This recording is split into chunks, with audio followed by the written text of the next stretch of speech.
Hello students, मैं Mukesh Joshi India के best online classes उत्कृष्ट क्लासेस में आपका हार्दिक स्वागत और अभिनंदन करता हूं।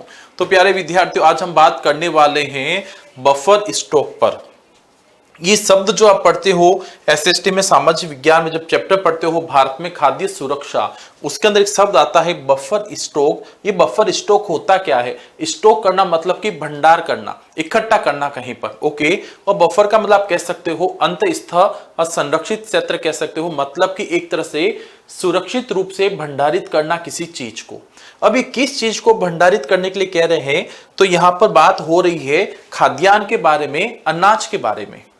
आपको पता होगा 1940 के दशक में भारत में एक भयंकर अकाल पड़ा था जिसमें कई लाख लोगों की भूख से मृत्यु हो चुकी थी।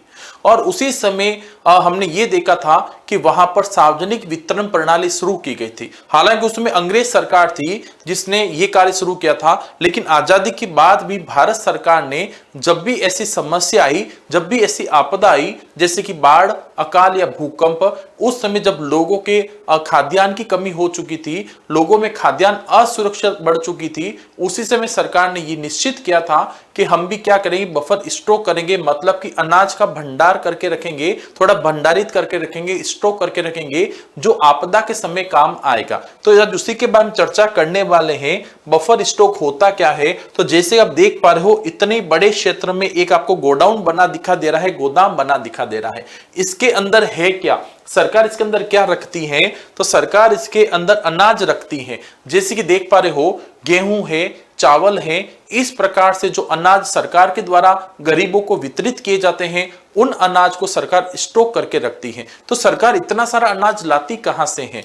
तो जैसा कि आपको पता होगा कि भारत के जो सरकार है वो क्या करती हैं, जो किसान लोग हैं उनको एक न्यूनतम समर्थित मूल्य की घोषणा कर देती है।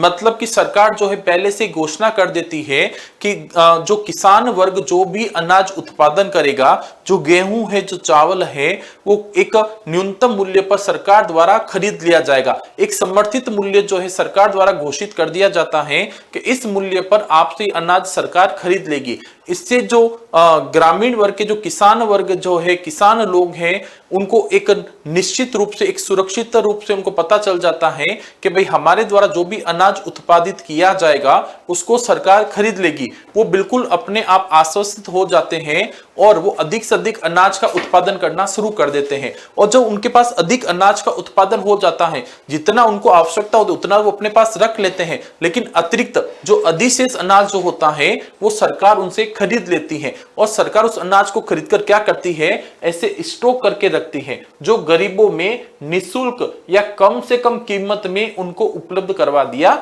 जाता है। तो ऐसे माल या संसाधन का भंडारण, ऐसे माल और संसाधन का भंडारण जो आपातकालीन स्थिति में या किसी अप्रत्याशित परिस्थिति में के दौरान उपयोग किया जाता है, ये आर्थिक स्थिरता बनाए रखने और कीमत को नियंत्रित करने या किसी उत्पाद की आपूर्ति में बाधा आने पर मदद करता है। मतलब कि सरकार क्या करती है, इस अनाज को भंडारित करके रखती है। जब कोई ऐसी आपातकालीन स्थिति आ जाती है, जैसे सूखा पड़ जाने से, बाढ़ आ जाने से, भूकंप जैसी आपदा आने से, जब गरीब वर्ग जो अनाज और खाद्यान्न असुरक्षित हो जाता है, जब उसको नहीं खरीद पाता है, तो उसको आपूर्ति सुनिश्चित करने के लिए सरकार इस स्टॉक को काम में लेती है। मतलब कि गरीब वर्ग को एक कहते हैं ना, कम से कम कीमत में या निःशुल्क रूप से उनको ये अनाज उपलब्ध करवा दिया जाता है, जिससे कोई भी व्यक्ति जो है वो भूख का शिकार नहीं हो और भूख से उसकी मृत्यु नहीं हो। इसलिए सरकार ऐसा कार्य करती है। अब आपके दिमाग में ये भी प्रश्न आएगा कि सरकार जो है ये स्टॉक उनको कैसे उपलब्ध करवाती है? तो आपने सुना होगा पीडीएस, है ना, एक सार्वजनिक वितरण प्रणाली जो होती है, जो कहते हो राशन की दुकान, हम जनरल उसको राशन की दुकान कहते हैं, उचित मूल्य की जो दुकान होती है, उसके माध्यम से सरकार ये अनाज जो है वो गरीब वर्ग तक पहुंचाने का कार्य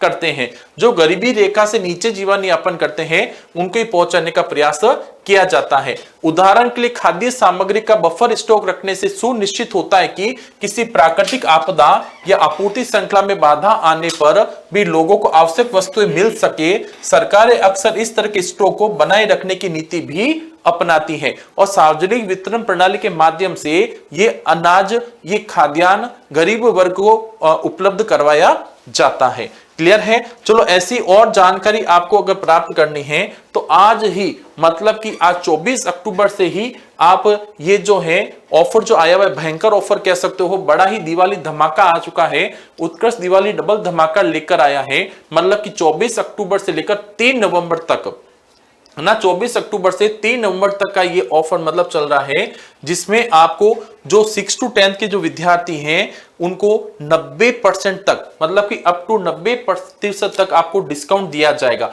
और इसके साथ ही आपको स्पोकन इंग्लिश का जो है वो बैच बिल्कुल फ्री मिलेगा। इसमें आपको 1 रुपया भी देने की आवश्यकता नहीं है। तो बिल्कुल भी आप देरी नहीं करें, चाहे आप सीबीएसई हैं, चाहे आप हिंदी इंग्लिश मीडियम के हो, चाहे सीबीएसई बोर्ड हो, चाहे RBSE, UP, MP, Bihar board हो, सभी बोर्ड के विद्यार्थियों के लिए ये धमाका सभी के लिए है। ये जो ऑफर है वो सभी के लिए है।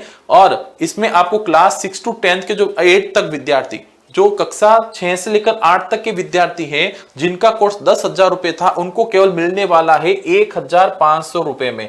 मतलब कि इतनी कम कीमत में अगर इस दीपावली को आप नए कपड़े खरीदो या ऑफर खरीदो, मतलब कि दोनों ही बराबर रेट में आ रहा है। इतने रेट में तो एक अच्छा आप अगर यूनिफॉर्म जो कपड़े खरीदते हो आप कोई भी ब्रांड के, वो भी आपको नहीं मिलते हैं 1,500 में। और 9th 10th के विद्यार्थियों के लिए जो 15,000 का कोर्स है वो केवल 2,000 रुपए में उपलब्ध हो रहा है। मतलब कितना शानदार जो आपको जो ये ऐप का जो आपको मिल रहा है बेटा, ये कोर्स वो इतनी कम कीमत पे है ना। मतलब कि दीपावली का कई बार आपको जो रामा सामा के जो पैसे मिलते हैं ना, जो वो भी आपकी खर्ची, उससे भी आप परचेज कर सकते हैं। अगर मैं बात करता हूं प्राइम बैच की, तो वो रहने वाला है 6 to 8 के विद्यार्थियों के लिए 2,000 रुपए का और 9 10 के विद्यार्थियों के लिए 2,500 का। मतलब कि इतना शानदार जो ऑफर है, तो बिल्कुल भी देरी नहीं करें, हाथों हाथ जाएं और ये कोर्स परचेज करें। धन्यवाद, नमस्कार।